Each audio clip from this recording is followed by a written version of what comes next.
হায় রে স্বাধীন বাংলাদেশ।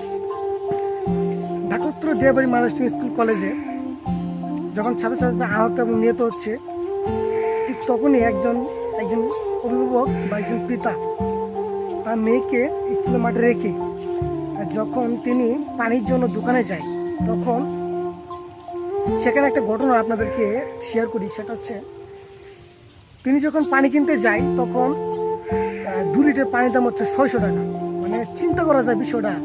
বিপদের সময় আমাদের জিনিসটা এত পরিমাণ বাড়ায় দেয়, মানে কি বলবো, মানে আমরা যে অত কষ্ট করে আমরা আমাদের এই স্বাধীনতার অর্জন করছি, মানে আমরা এই স্বাধীনতা পাইলাম কোথায় সেটা বলেন একবার। আমরা এই স্বাধীনতা পাইলাম কোথায়? এখানে 1 লিটার পানির দাম আমরা নর্মালি 50 থেকে 60 টাকায় কিনি, সেখানে 2 লিটার পানির দাম 600 টাকা। আবার চিন্তা করা যায় বিষয়টা কোন জায়গায় চলে গেছে জানেন? বিষয়টা কোন জায়গায় চলে গেছে? ঘটনাস্থলে, এই স্বাধীন বাংলাদেশে ঘটনাস্থলে 2 লিটার পানির দাম হচ্ছে 600 টাকা।